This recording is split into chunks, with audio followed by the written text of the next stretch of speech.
Les matins de France Culture, Guillaume Erner. L'artiste Sophie Calle est notre invitée. Bonjour Sophie Calle. Bonjour. Vous publiez un très bel ouvrage avec Jean-Paul Demoule, L'ascenseur occupe la 501, en rapport avec cette exposition qui est aujourd'hui visible au musée d'Orsay à Paris, parce que, voilà, il faut que je l'explique aux auditeurs, vous avez, il y a quelques années, occupé clandestinement la chambre 501 de l'hôtel d'Orsay.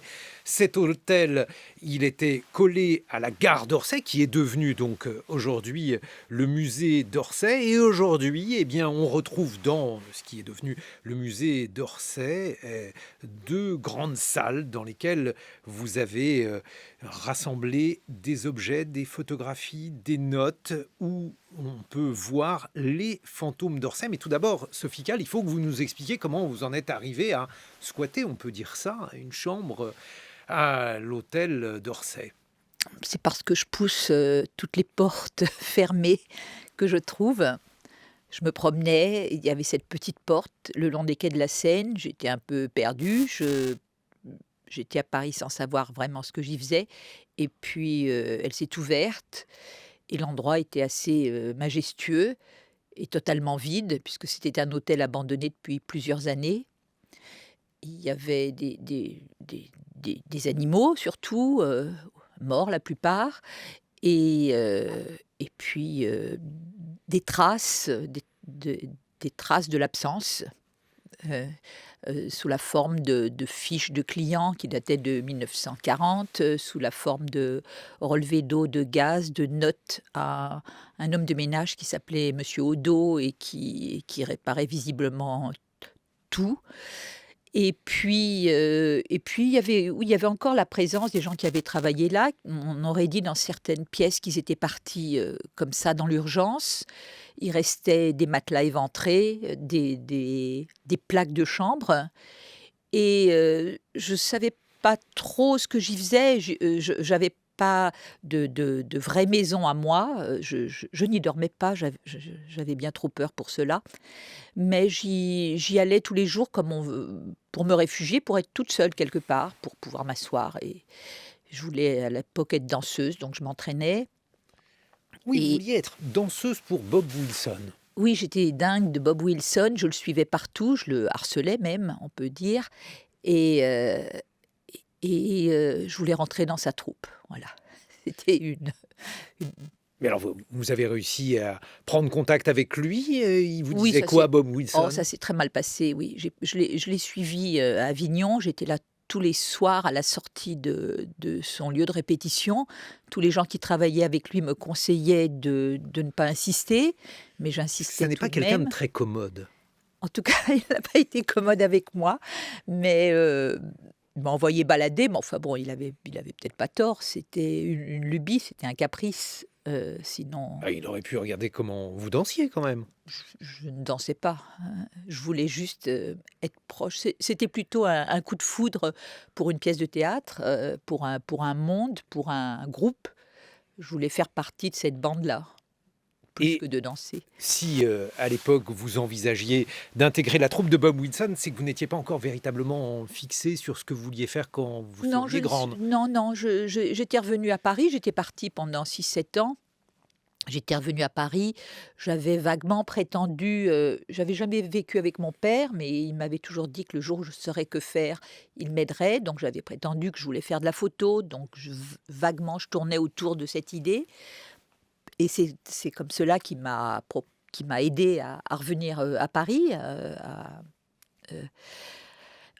Il trouver une vous place. Il hébergeait m'a ou... hébergée, voilà, il m'a nourrie et hébergée. Et non, je ne savais pas. Je devais en même temps peut-être avoir une petite idée des choses, parce que pourquoi est-ce que j'ai gardé tout ce que j'ai ramené de cet hôtel, puisque j'ai donc ramené peu à peu les plaques des clients et tout ce que j'ai trouvé. Pourquoi est-ce que j'ai entassé ça pendant 42 ans? C'est que je devais avoir une intuition, peut-être. Et puis j'ai fait des photos de l'endroit abandonné, qui était assez magique. Je veux dire, comme ça, des centaines de chambres vides, de longs couloirs, la lumière qui rentre, je veux dire, c'est très séduisant, de toute façon, pour l'image. Mais à partir de quand vous êtes-vous dit que c'était un travail, et même plus précisément un travail artistique, Sophie Calle? Ce projet précisément l'année dernière. C'est-à-dire que j'avais tout mis dans des caisses, je n'y croyais pas, je n'y pensais plus. C'était là parce que je n'avais pas déménagé depuis, enfin j'ai déménagé juste après, mais pas depuis. Mais je n'y croyais pas. C'est en plaisantant avec la personne en charge du contemporain à Orsay, qui est Donatien Gros, que j'ai lancé une boutade en disant que je connaissais son musée mieux que lui. Et c'est lui qui donc est venu chez moi et qui a vu une exposition. Moi, je voyais juste une caisse de débris. Mais il manquait beaucoup d'éléments. Il manquait le texte. Moi, j'ai l'habitude d'ajouter du texte à l'image, donc il y avait juste quelques souvenirs, mais c'était un peu vieux tout Et ça. là, le texte est particulièrement important, Sophie Calle. Et il y a beaucoup d'objets chez vous, on le sait, mais alors vous avez beaucoup de caisses où vous entassez des choses sans savoir très bien ce que vous allez en faire, comme par exemple ces clés, parce qu'on imagine que dans un hôtel, il y a beaucoup de clés. Alors là, on les retrouve dans cette exposition. Vous l'avez dit, les plaques également des portes, et puis beaucoup de fiches, des fiches qui sont consacrées à ces anciens clients de l'hôtel. On peut trouver des choses comme ça chez vous, différentes caisses avec ces objets qui sont accumulés, Sophie Ah, Calle? moi, je garde tout. Donc, il y a des caisses, oui. Je garde tout. C'est assez simple. Et oui, ma maison, il y a une pièce qui n'est faite que de caisses, oui. Et Et vous avez décidé donc ça d'ouvrir. permet peut-être de se protéger contre l'absence d'idées. Longtemps, j'avais comme ça des sortes de sorties de secours, sous la forme de ces projets hypothétiques.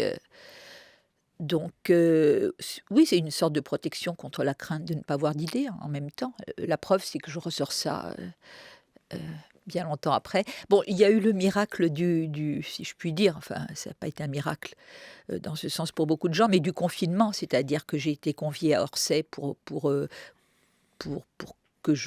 pour que peut-être apporter quelque chose de plus à mon idée, puisque j'étais hésitante, et je suis tombée sur les tableaux endormis, confinés du musée d'Orsay, qui étaient dans l'obscurité, pas l'obscurité totale, mais le musée n'attendait pas de visiteurs, donc il était vide.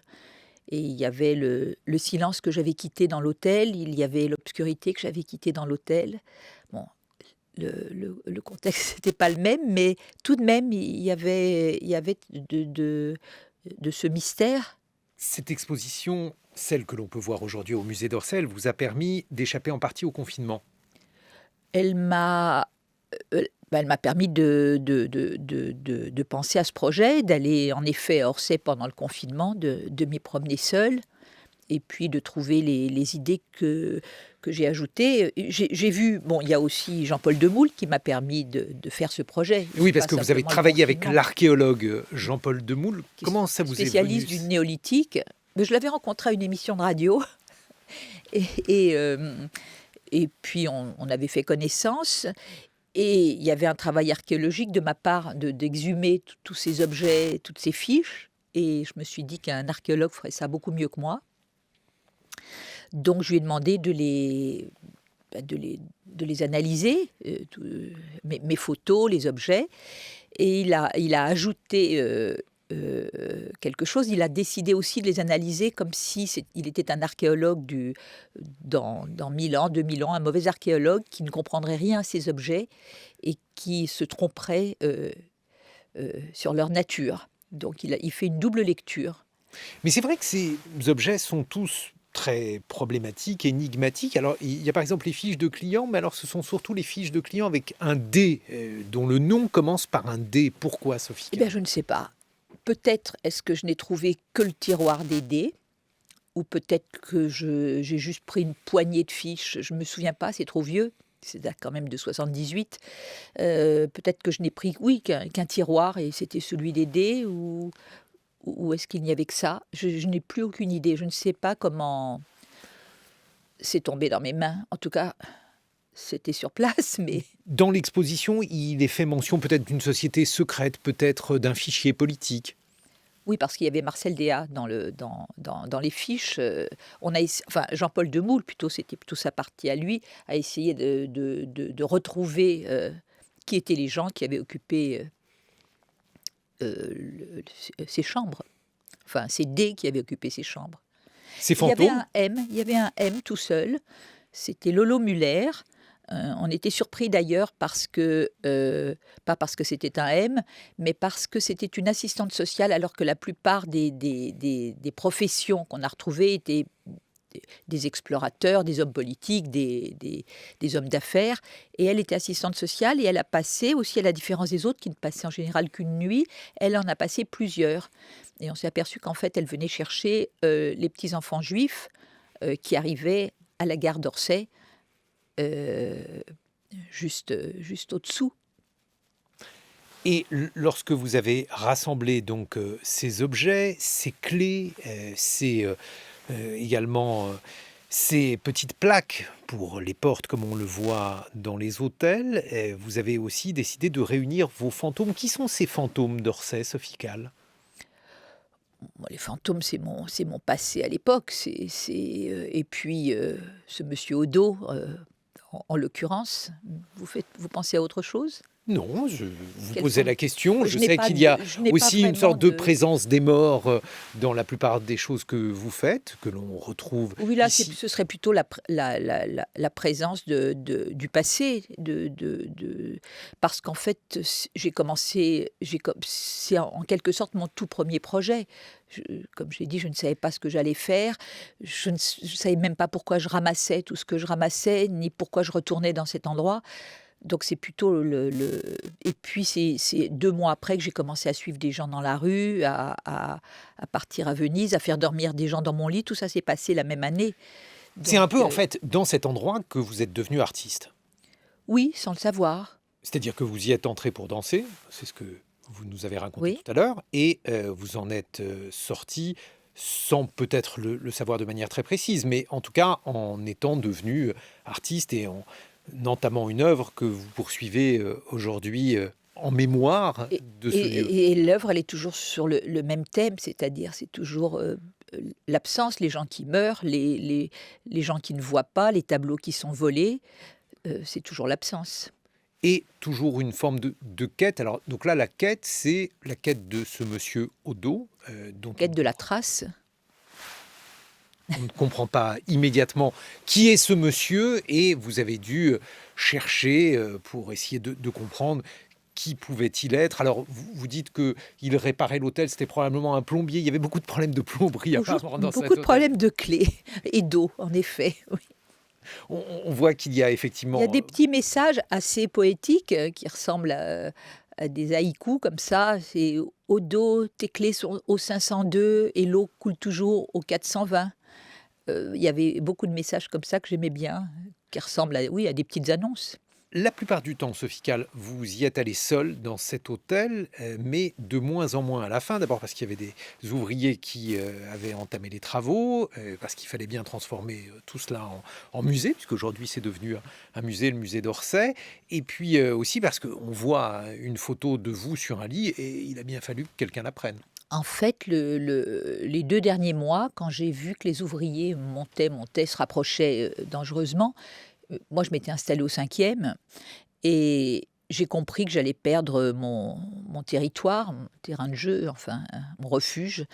Et donc, comme j'avais beaucoup parlé je suis restée 2 ans, j'avais beaucoup parlé de cet endroit à des amis, j'ai voulu leur montrer que ce n'était pas une invention. Donc j'ai fait venir, en effet, quelques personnes, une dizaine, voilà, voir mon domaine. Et vous leur faisiez visiter l'hôtel, les ouvriers qui voyaient aller et venir, parce que donc vous y alliez un peu comme si vous alliez au bureau chaque matin, vous n'y dormiez pas. Donc Oui, pour eux, je pense que j'étais l'architecte ou une architecte. Ils me saluaient le matin. ne vous posez pas de questions? Bah, non, j'étais là avant eux. La manière dont enfin, je veux dire, j'étais là avant eux. Ils m'ont vu en arrivant. Et à l'époque, lorsque vous avez perdu cet hôtel, puisque vous compreniez qu'il allait falloir que vous évacuiez, y compris cette chambre 501, Sophie Calle, j'imagine que vous étiez triste, vous ne saviez pas encore comment tout cela allait se solder. Je ne sais même pas si j'étais triste. Parce qu'au fond, je n'avais pas vraiment de sentiments. Pour ce lieu, j'étais là. J'étais là. L'hôtel, c'est aussi un thème qui est très présent dans votre travail, qui est celui du voyage ou de l'errance. Vous avez vous-même beaucoup voyagé. Oui, j'ai beaucoup voyagé, surtout avant de rencontrer Orsay. J'ai voyagé pendant 7 ans d'affilée, 7 années d'affilée, un peu partout, au Mexique, en Amérique, au Liban, en France aussi. C'était des voyages, de l'errance. Vous aviez des buts précis, C'était Sophie Calle? l'époque, on, s- on a- on avait, on se promenait, je veux dire, il y avait moins d'inquiétude, je pense, sur ce qu'on pouvait devenir. Donc, c'était plus facile de voyager, de quitter un lieu, d'en retrouver un autre. C'était facile de trouver un endroit pour dormir, c'était facile de trouver un job. Donc, j'étais pas seule à faire ça, c'était dans l'air du temps. Vous aviez des boulots à l'époque? Quand vous Oui, vous baladiez, vous faisiez forcément, quoi? oui. Ça dépend des pays. J'ai essayé de faire ce qui était le plus proche du pays dans lequel j'étais. Donc à New York, je travaillais dans des bars, en Grèce avec un pêcheur, au Mexique dans les champs. Euh, voilà ce qui était Vous déplaciez en autostop? en autostop, oui. Et Oui, alors, oui, ça vous j'ai permettait passé de... un an au Mexique jour pour jour d'ailleurs, puisque je suis revenue avec le dernier avion du dernier vol du dernier jour d'un billet qui était valable un an. Et, euh, et je n'ai jamais dormi à l'hôtel et tout traversé en autostop, oui. Vous conserviez là des traces, vous notiez, parce que je vous voyais Non, tout à non, l'heure. parce qu'à l'époque, on n'avait pas il n'y avait pas de téléphone qui font des photos. Puis j'étais pas artiste. Je veux dire, je faisais la route. Donc j'ai très très peu de traces de cette époque. Quelques journaux intimes mal écrits. Et le fait justement de décider de voyager sans but véritable, mais de manière quand même assez systématique, puisque quand vous dites un an, c'est-à-dire j'imagine que cette volonté de classer les choses, ce côté obsessionnel, il était évidemment déjà là, Sophie Oui, Calle. oui, oui, oui. J'essayais en tout cas de m'adapter au lieu, de le comprendre. Et puis quand c'était le moment de décider si je restais ou si je partais, eh bien je partais. Mais euh, j'essayais de... Et le choix des pays, des lieux où Les vous pays alliez. dont je parlais la langue, c'est-à-dire l'anglais ou l'espagnol. Et le fait justement de ne pas vouloir aller à l'hôtel alors que vous êtes resté finalement Ça, assez c'était pas un longtemps. choix, ça c'était Bah, c'était économique. l'hôtel d'Orsay, par exemple, c'est un hôtel où vous avez Oui, mais je n'y exploité, dormais pas. vous n'avez pas décidé de régler, puisque de toute façon, à l'époque, évidemment, l'hôtel n'existait plus. Le fait d'avoir classé, par exemple, ces différentes choses, et d'avoir classé aussi vos agendas, parce que on découvre, par exemple, qu'un jour, vous avez écrit Hôtel Renoué. Là, vous avez compris qu'il y avait quelque chose à faire pour vous, à nouveau, avec cet hôtel d'Orsay. Oui, mais je garde tout, absolument tout. J'ai un ami qui est devenu un ami, qui était un chanteur, enfin c'est Stéphane Echer, qui avait demandé à me rencontrer il y a très très longtemps. On lui avait demandé ce qu'il souhaitait, il me rencontrer. Donc il est venu chez moi et il savait que j'avais dit quelque part que je gardais tout. Donc il a apporté de la viande des grisons. Et puis je l'ai revu un an plus tard et il m'a dit alors qu'est-ce que vous avez fait de ma viande des grisons? Et j'ai ouvert mon frigidaire, elle était là. Vous aussi a fait des choses sur les hôtels. Oui, oui, oui, on avait des bases pour se rencontrer. On va continuer d'évoquer vos classements, vos œuvres, Sophie Calle. On se retrouve dans une vingtaine de minutes. L'ascenseur occupe la 501. C'est l'ouvrage que vous publiez avec Jean-Paul Desmoules aux éditions Actes Sud. Et cette très belle exposition que l'on peut voir aujourd'hui au musée d'Orsay à Paris. Il est 8h sur France Culture. 7h-9h, les matins de France Culture, Guillaume Erner. Et nous retrouvons l'artiste Sophie Calle. Vous publiez avec Jean-Paul Desmoules L'ascenseur occupe la 501 aux éditions Actes Sud, un livre qui met en scène l'exposition qu'on peut voir en ce moment même au musée d'Orsay. À Paris, vous avez occupé donc une chambre dans un hôtel, l'hôtel d'Orsay, qui était à l'époque désaffecté. Cet hôtel est devenu en partie un musée. Il est sur les lieux de ce musée et on découvre dans cette exposition les différents objets que vous avez ramassés, les fiches des clients de cet hôtel, les clés de cet hôtel, et puis différents mystères, différents fantômes également, Sophie Calle. Vous l'avez entendu avec le biais politique, il est question bien entendu des élections. Nous, on n'a pas le droit de donner de nom de candidats. Oui, je sais, j'ai été prévenue en arrivant. Vous ne ferez pas de bêtises, parce que sinon ensuite on va avoir des problèmes avec l'Arcom. Mais figurez-vous qu'il y a 5 ans, je me suis rendu compte que vous aviez été déjà l'invité des matins. On était déjà dans une année électorale. Vous étiez l'invité avec l'écrivaine Marie Desplechin et vous aviez dit cela. Quand j'ai commencé, au tout début, en 79, à être artiste, je voulais... c'était ça mon rêve, c'était d'être une artiste politique. Et en fait, tous les projets que j'ai réalisés, je ne trouvais pas le vocabulaire, ça ne marchait pas. Au fond, je ne savais pas en parler. Donc, j'ai abandonné assez vite. Parce que, oui, je ne trouvais pas. Je sais c'est pas. Quelque chose que l'on regrette ou bien on se dit j'ai regretté à l'époque parce que c'était ça que je souhaitais faire. Et puis, j'ai cessé de regretter parce que, de toute façon, oui, ça n'était pas mes mots. Je ne trouvais pas. Alors, 5 ans après, Sophie Calle. C'est à peu près la même chose. Oui, j'ai toujours eu... Enfin, à l'époque, j'avais peur que ce dont je voulais parler ne s'abîme dans le récit, enfin dans mon récit. J'avais peut-être peur de ne pas être à la hauteur, d'être trop légère, de ne pas savoir parler de choses graves. Moi, je parle de ce qui m'arrive, mais ça, je le maîtrise, disons. Et puis, je parle mais de la mort des miens, d'absence qui me concerne intimement. Mais c'est vrai que de parler de choses plus politiques, oui, j'ai toujours eu peur de ne pas avoir les mots justes. Et puis ensuite, je suis partie dans une autre direction. Mais voilà. Mais vous avez eu malgré tout des engagements politiques, vous avez vécu en communauté, vous étiez proche de certains contestataires, vous avez eu une période gauchiste, je crois, Sophie Calle. Oui, gauchiste, féministe, puisque je faisais, avant que la loi Veil ne passe, je pratiquais des avortements chez moi, à la maison, avec des médecins. Mais oui, ça, je ne le savais pas. Oui, j'ai pas fait la publicité. Enfin, je veux dire, la loi était passée. D'abord, c'était dans l'air du temps, ce que j'ai dit tout à l'heure. C'était dans l'époque. Les jeunes gens de ma génération, qui étaient un peu vivants, ceux qui étaient marrants et tout, ils étaient... ils s'occupaient de politique. Enfin, c'était ma vision, en tout cas.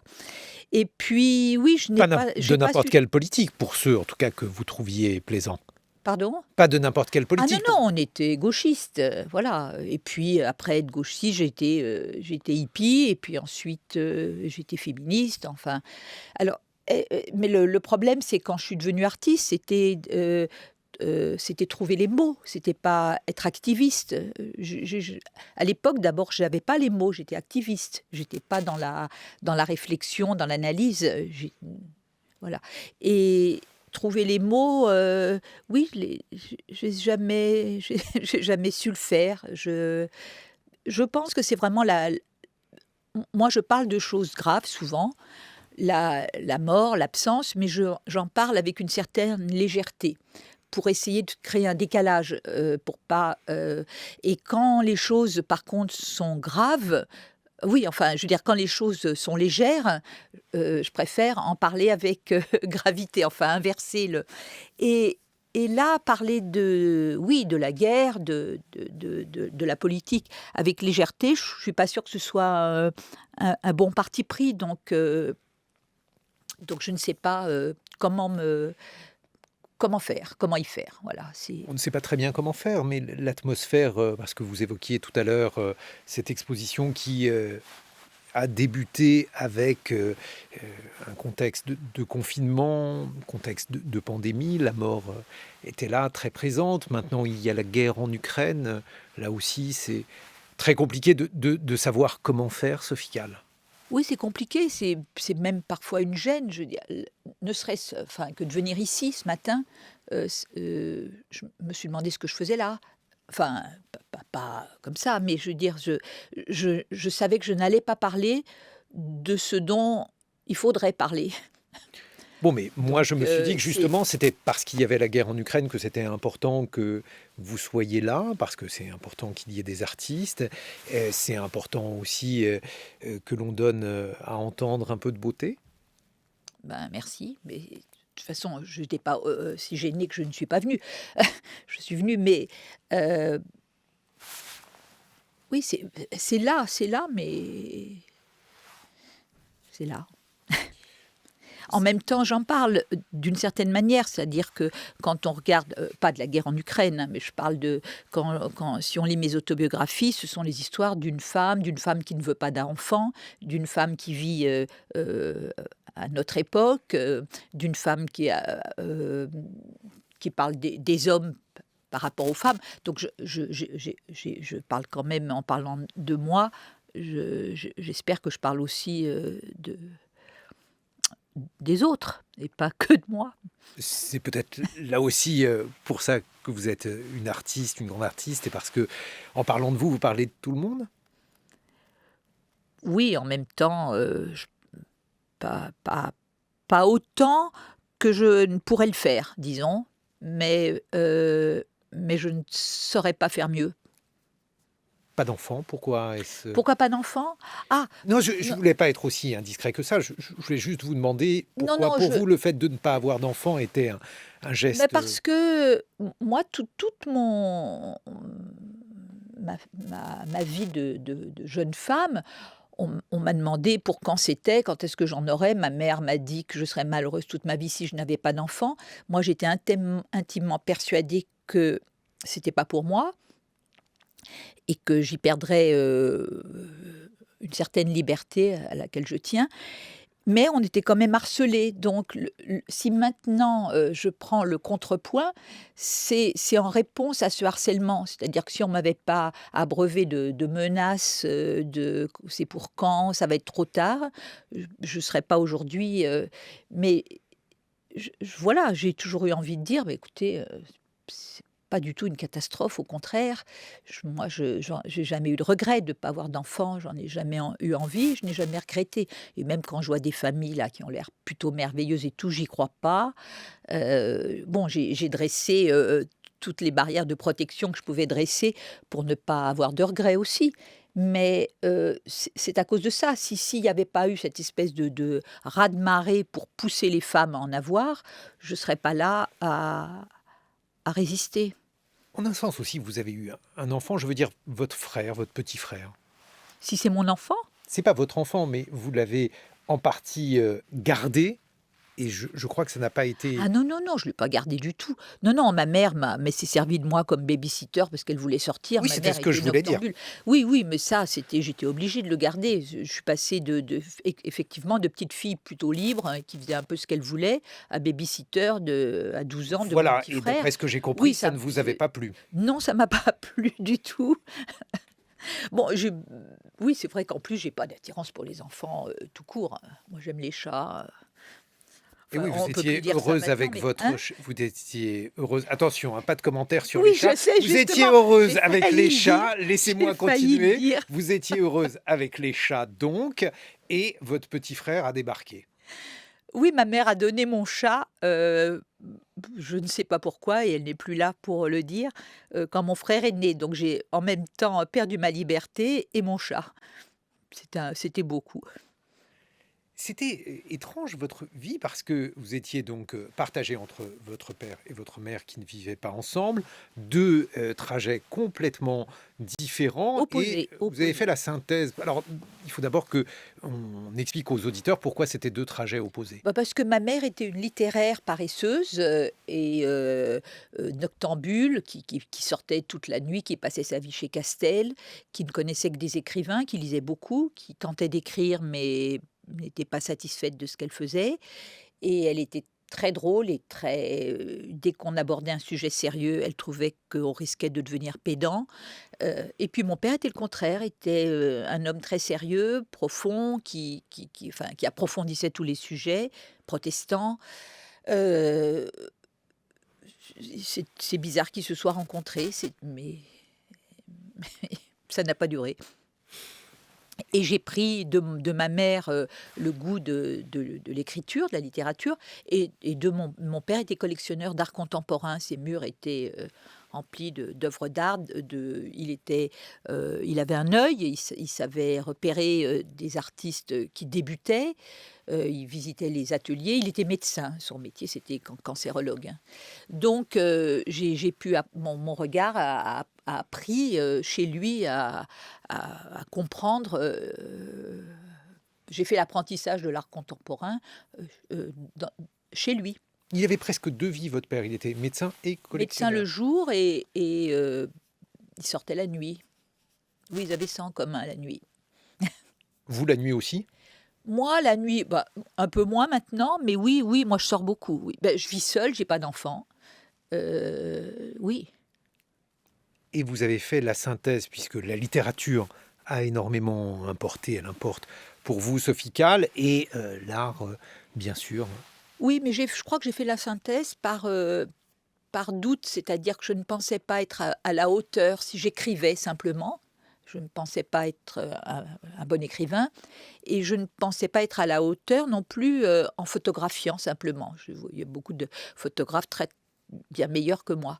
Par contre, j'ai Chez trouvé, votre père, chez mon père entre autres, oui. par exemple, qui affectionnait-il? Bah, il affectionnait tellement de choses, la liste est trop longue. Mais Oui, par parce contre, qu'il avait des goûts très hétéroclites, votre très père. hétéroclite, oui. Il mélangeait les choses, donc bah, mais il avait les premiers Warhol, les Twombly. Il a acheté un Twombly quand il était tout jeune, comme ça, en payant un petit peu. Je crois qu'il a acheté dans mes souvenirs, le second Boltanski, enfin que Boltanski ait vendu, la seconde œuvre. En tout cas, au début aussi. Donc oui, il savait regarder.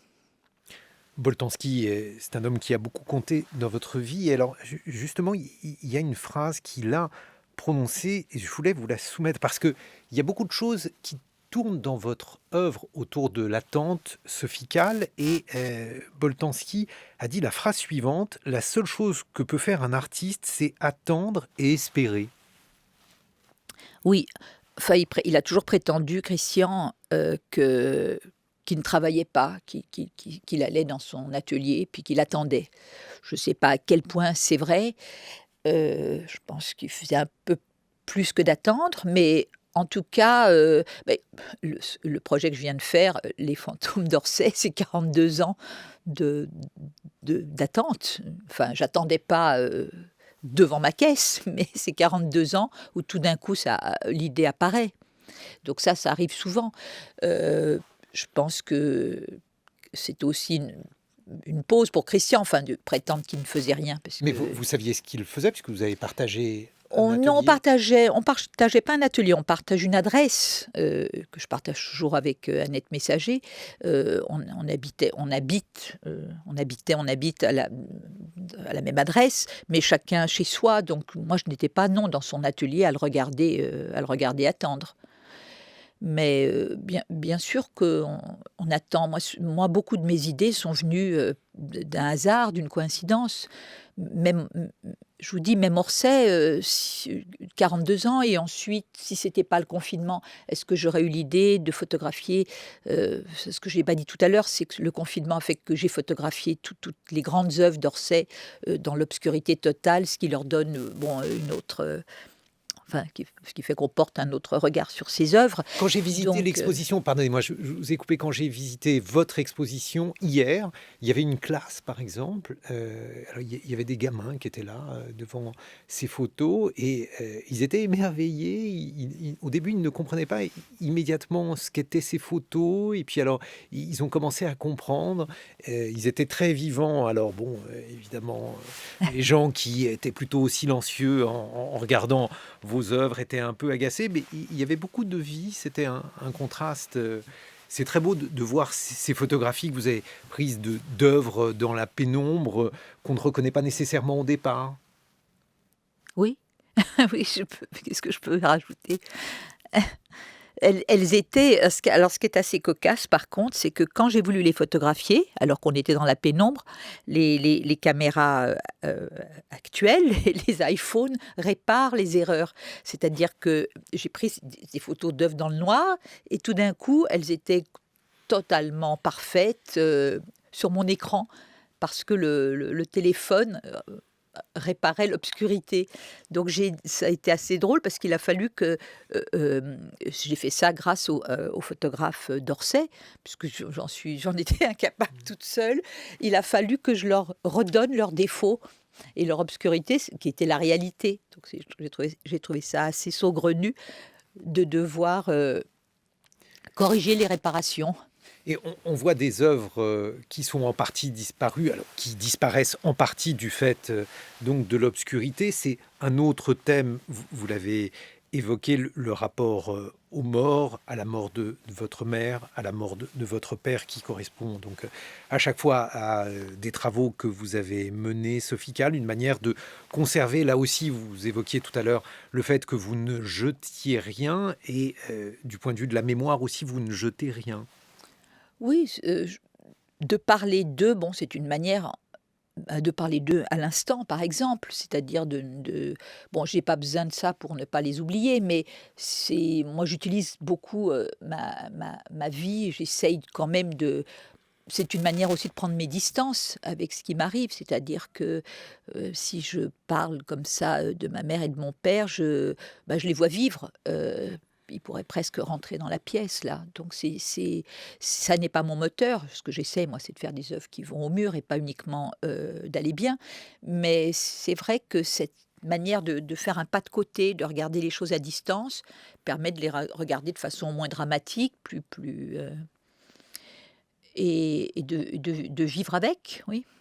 Y compris les animaux, notamment votre chat souris. Alors ici, on a une souris qui s'appelle Radio Public. Vous, votre chat, il s'appelait Souris. Elle est où, votre souris? Elle est dans le bureau. Ah oui, Comme on a un certain nombre d'aliments pour d'accord. manger le matin, et bien la souris se paye sur la bête. Alors elle mange un peu ses aliments et de temps en temps, on la sort, on la met en scène, la souris. Ouais. Mais alors, par contre, on n'a pas de chat. C'est pour ça que d'ailleurs, on a cette souris. Vous aviez votre chat souris. Oui, mais souris est mort, donc et enterré. J'en ai fait un projet, en effet. Mais maintenant, j'ai Milou, donc là, je peux ne pas parler des morts. Je peux parler du... J'ai un vivant qui l'a remplacé, ce que je ne peux pas faire avec mes parents. Mais en revanche, avec vos parents, vous avez conservé tous les moments, y compris d'ailleurs les derniers moments. Et ça aussi, c'est un autre thème, Sophie Calle, le dernier moment. Oui, le dernier mot, le dernier... ma mère, c'était pas uniquement le souhait de connaître le dernier mot, c'était l'inquiétude, savoir si elle avait quelque chose à me dire à la toute fin. Donc, j'avais peur de ne pas être là au moment où tout d'un coup elle voudrait me dire une dernière chose. Donc, j'ai installé une caméra au pied de son lit et je l'ai filmée pendant les 3 mois qu'a duré son agonie. Nous savions, elle et moi, que ça durerait 3 mois, à peu près. Donc, j'ai son dernier mot. Son dernier mot, c'était souci. Mais c'était ne vous faites pas de soucis. Et mon père aussi, je voulais... Bon, la dernière fois, ça compte pour tout le monde. La dernière fois qu'on a vu quelqu'un, s'il disparaît ou s'en va ou vous quitte, la dernière fois qu'on quitte un lieu qu'on a aimé, une maison qu'on a aimée, enfin, je veux dire, c'est banal comme...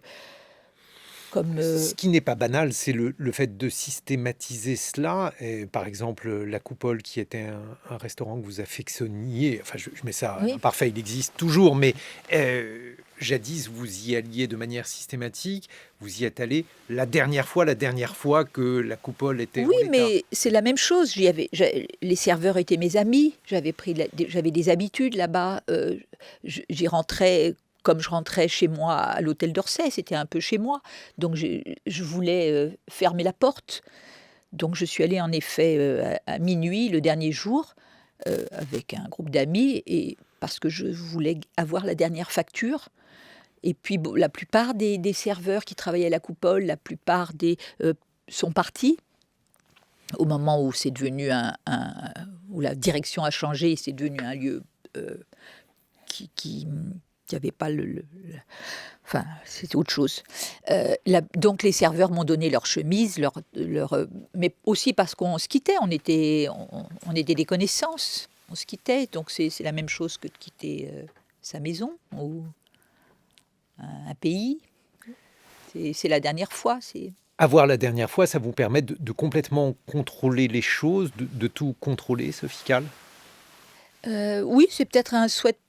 Ou c'est vrai que c'est peut-être. Mais c'est aussi parce que c'est émouvant, là. Même une fête idiote. C'est formidable, soit d'arriver tout au début, quand on est dans la cuisine, qu'on prépare, soit d'être la dernière, quand il n'y a plus que les restes, les bouteilles fracassées. Il y a une poésie toujours de la fin. Une poésie ou une tristesse. C'est toujours formidable d'être les deux derniers à une fête et on est là dans un coin. C'est le moment que je préfère. Mais alors vous oscillez entre les deux. Votre fin, par exemple, le fait de savoir où est-ce que vous voulez reposer. Je sais où je veux reposer, je l'ai assez dit, je voudrais reposer au cimetière du Montparnasse parce que je m'y suis beaucoup promenée, même dans le ventre de ma mère et en berceau et en C'était allant à votre jardin l'école. d'enfance, c'est une drôle de chose. C'était mon jardin. Il n'y a pas tant de jardins que ça dans le 14e arrondissement entre chez moi et l'école, c'était le seul jardin. J'allais à Vavin à l'école, j'habitais à Denfert, rue Boulard. Bon, entre les deux, il n'y avait qu'une chose, c'était le cimetière du Montparnasse. Donc c'était en effet un lieu de promenade pour moi, de verdure, puis de sculpture, c'est assez complet quand même, de silence. J'ai perdu en cours de route votre question. Vous voulez être au cimetière du Montparnasse. Oui, parce que mon père y est, ma retourner. mère y est, mais bon, j'ai beaucoup d'amis proches, j'ai l'habitude j'y vais toujours, mais c'est compliqué maintenant parce qu'on n'a plus le droit d'avoir sa tombe avant de mourir. Et moi, je voudrais la voir parce que je voudrais déjà un peu l'habiter, connaître les voisins, mon quartier, enfin, j'aimerais voir où je vais aller. Et on ne peut plus le faire. Oui, ça me paraît être une aspiration légitime, effectivement. Ben oui, mais on peut. Enfin, si c'est à Montparnasse, on ne peut plus. Je pense que si c'est dans un petit village où il n'y a pas beaucoup de clients pour le cimetière, on peut toujours. Mais à Montparnasse, il y a du monde qui attend.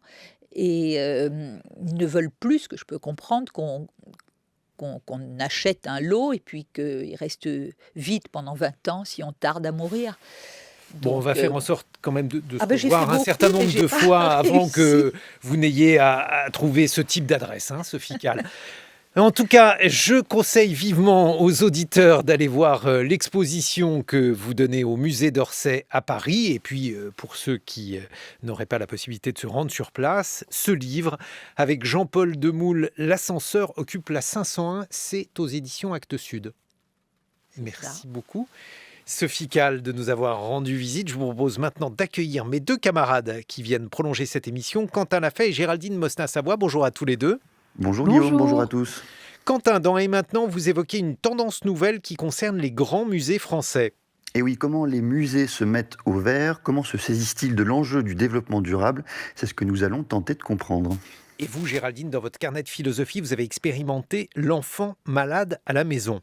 Mais oui, rien de grave, et puis c'est pas la première fois, c'est pas la dernière, mais j'ai expérimenté, vous voyez, ce sentiment entre extrême empathie et extrême agacement à l'égard de son enfant. Dans quelques instants.